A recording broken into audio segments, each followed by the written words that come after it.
Bonjour tout le monde, voici une vidéo dans laquelle vous apprendrez comment calculer le volume d'un prisme droit et d'un cylindre. En fait, la formule est la même. Donc nous regarderons ensemble comment trouver le volume d'un prisme et ensuite on appliquera la formule à un cylindre. En fait, de manière générale, le volume d'un solide, c'est l'espace qu'il occupe. Donc, pour mon prisme, le prisme que vous avez devant vous, comment faire pour déterminer l'espace qu'il occupe? En fait, nous essaierons de calculer le nombre de cubes dont il est composé. Rapidement, je vois que le prisme, sur le premier étage, appelons-le comme ça, sur le premier étage, j'ai une longueur de 4 cubes par 5 cubes. Donc, le nombre de cubes que j'ai sur mon premier étage est de 20. Ensuite, comme mon prisme est droit, il est formé de 3 étages identiques. Et donc, si j'ai 20 cubes sur le premier étage, j'en ai donc 20 sur le deuxième et 20 sur le troisième. Alors, le prisme est composé de 20 fois 3 cubes et donc 60 cubes. Le volume du prisme est donc de 60. De manière générale, qu'est-ce que j'ai fait comme calcul? En fait, j'ai regardé le premier étage, en fait le rectangle sur le dessus, qu'on appelle la base.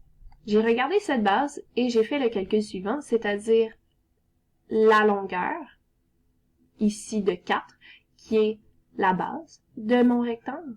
Le rectangle qui est la base, ça c'est la base du rectangle, donc la base. Et j'ai pris cette longueur-là et je l'ai multipliée à celle-ci, qui est la hauteur de mon rectangle. En mathématiques, quand on prend un rectangle et on fait la base fois la hauteur, on est en train de calculer son aire. Donc, pour calculer le volume de mon prisme, j'ai calculé l'aire d'une base et j'ai été multiplier cette aire-là par le nombre d'étages, ou de manière générale dans un prisme, la distance entre les deux bases, qu'on nomme la hauteur. J'ai pris l'aire de la base, et je l'ai multiplié par la hauteur, et ça m'a donné le volume du prisme.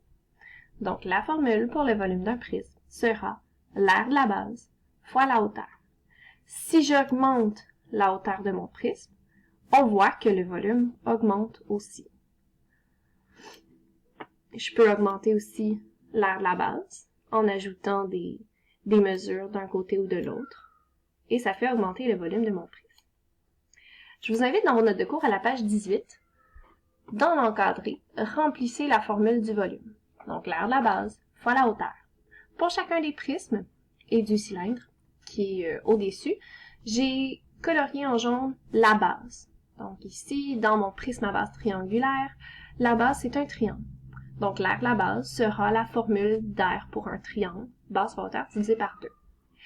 J'ai colorié aussi en bleu la hauteur dans chacun des prismes et dans le cylindre.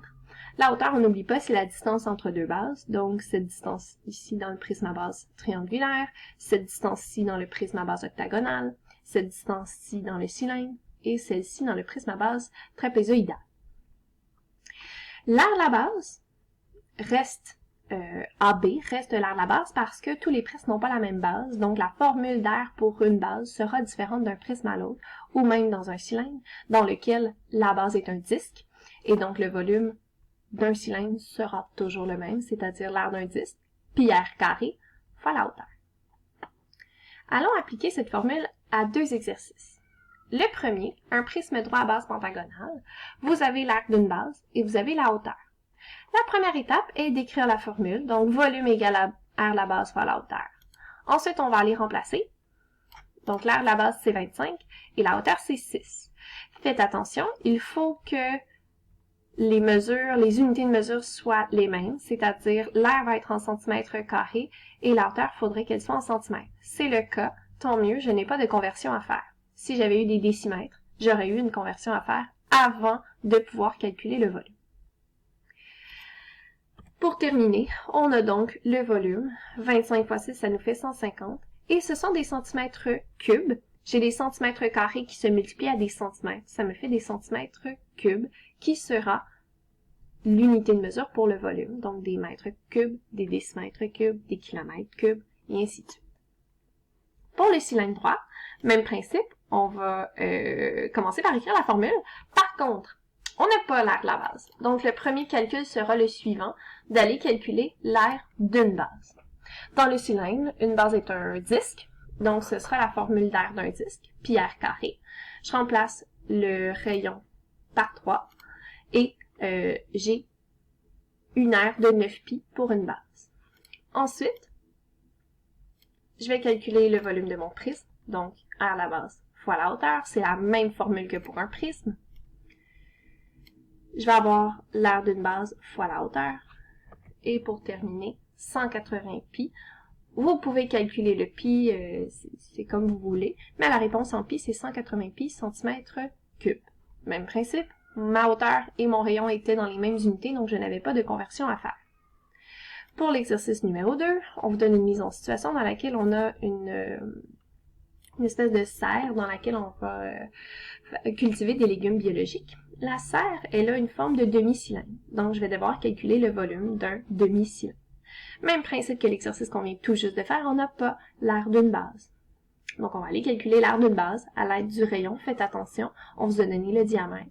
Donc on va aller calculer le rayon en prenant le diamètre et en divisant par 2. On a le rayon de 3 mètres.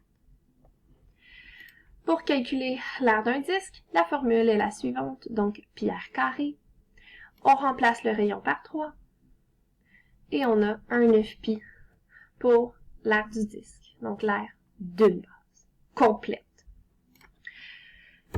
Ensuite, pour le volume du demi-cylindre, volume d'un demi-cylindre, on va faire le volume d'un cylindre, mais on va le diviser par 2 tout simplement. Donc, volume d'un demi-cylindre, je remplace l'aire de la base que j'ai trouvée. Je remplace la hauteur. Les deux étaient dans les mêmes unités de mesure, donc aucune conversion à faire. Et je divise par 2 pour obtenir un 90 pi. Et ce sont des mètres cubes parce que les mesures étaient données en mètres. Le volume d'un prisme est toujours calculé de la même manière, c'est-à-dire l'aire de la base fois la hauteur.